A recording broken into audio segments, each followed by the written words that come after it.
BCCL IPO आ रहा है। PSU company भी है, कोल बिजनेस है, कोल इंडिया का नाम भी है और मार्केट में एक ही आवाज़ आ रही है, सेफ आईपीओ, ब्लाइंड अप्लाई करो। आज मैं आपको इस वीडियो में वो बताने वाली हूँ जो आपको 190% लोग आपको नहीं बताएंगे, ना कोई ब्रोकर्स, ना ही कोई आईपीओ एड्स के थ्रू आपको पता चलेगा और हाइप में वीडियो नहीं बन।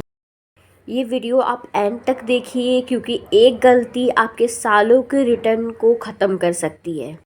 हाय, मैं पिंकी जायसवाल। आज मैं वीडियो बना रही हूँ बीसीसीएल के आईपीओ के टॉपिक में। मैं इसमें डिटेल आपको बताने वाली हूँ कि इसमें आप खुद समझ जाएंगे कि आपको यहाँ इन्वेस्ट करना चाहिए या नहीं, या अवॉइड करना चाहिए। इसका मैंने डिटेल एनालाइज किया है। अगर आपको वीडियो अच्छी लगे तो सब्सक्राइब, कमेंट, लाइक करना ना भूलें। पहले हम बात करने वाले बीसीसीएल क्या कंपनी है। बहुत सारे लोगों को नहीं पता होगा कि बीसीसीएल करती क्या है। तो बीसीसीएल कुकिंग कोल लिमिटेड है, जो कि कोल इंडिया की सब्सिडरी कंपनी है। इंडिया की जो लार्जेस्ट कुकिंग कोल प्रोड्यूसर के नाम से है, जो कि स्टील इंडस्ट्री के लिए रॉ मटेरियल सप्लाई करती है। पीएसयू कंपनी मतलब होता है गवर्नमेंट का ऑनरशिप। कंपनी इम्पॉर्टेंट है, कोई डाउट नहीं है, पर इन्वेस्टर के लिए इम्पॉर्टेंट और प्रॉफिट दोनों ही अलग चीज़ें होती हैं। का जो स्ट्रक्चर है सबसे बड़ा सीक्रेट होता है। बीसीसीएल आईपीओ जो है वो 100% ओएफएस है, मतलब ऑफर फॉर सेल है। इसका मतलब ये है कि कंपनी को कोई भी पैसा नहीं मिलने वाला है। कोल इंडिया अपनी स्टेक को बेच रही है।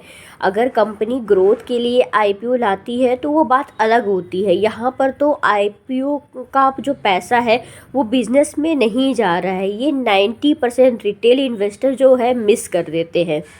बिजनेस का जो रियल ट्रूथ है ये थोड़ा सा मैं आपको बताने वाली। कोल का जो फ्यूचर है वो सिंपल नहीं होता है।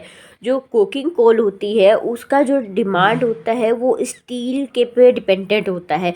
स्टील अगर स्लो डाउन हुआ तो कोल डिमांड भी हिट करता है।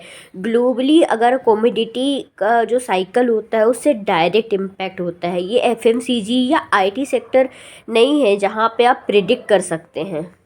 जो आईपीओ का जो हिडन रिस्क होता है, जो आपको कोई नहीं बताएगा, वो पीएसयू होने के कुछ फ़ायदे भी हैं तो कुछ नुकसान भी है। इसके फ़ायदे की अगर मैं बात करूँ तो यहाँ स्टेबिलिटी रहती है, मोनोपोली फील होता है। और पीएसयू जो होने के जो रिस्क हैं तो इसमें जो है गवर्नमेंट का इंटरफेयर बहुत ज़्यादा होता है। गवर्नमेंट यहाँ पे डिसीजन मेकर होती है। शेयर होल्डर का इंटरेस्ट भी गवर्नमेंट के रूल्स एंड रेगुलेशन से ही चलती है। प्राइसिंग कंट्रोल जो होता है वो भी गवर्नमेंट के थ्रू ही होता है कि आप मतलब आप अपने एंड से नहीं वो बढ़ा सकते कंपनी। इसमें गवर्नमेंट का इंटरफेयर होता है। जो डिविडेंड या फिर कोई एक्सपेंशन होता है तो इस पे भी बहुत बड़ा एक कन्फ्यूज़न होता है, जो कि सारा कुछ गवर्नमेंट के ऊपर ही डिपेंड रहता है। यू जो स्टॉक्स होते हैं ना उसमें लॉजिक से ज़्यादा पॉलिसी का रोल होता है। अब बात करते हैं हम लोग कि listing gain versus long term. तो क्या इस आईपीओ में लिस्टिंग गेन होगा या फिर लॉन्ग टर्म? तो क्लियर मैं आपको अगर डिफिनेशन में समझाऊँ तो लिस्टिंग गेन जो इन्वेस्टर है, जीएमपी इसका हाइप देखेंगे। शॉर्ट टर्म जो माइंडसेट अगर आप लेके चल रहे हैं तो रिस्क हाई है लेकिन रिवॉर्ड जो है अनसर्टन है। अगर लॉन्ग टर्म की मैं बात करूँ, अगर लॉन्ग टर्म इन्वेस्टर है तो इसका कैश फ्लो जो है वो विजिबिलिटी है, इंडस्ट्री का फ्यूचर अच्छा है और जो कैपिटल एलोकेशन है वो भी देखिए तो वो भी ठीक है।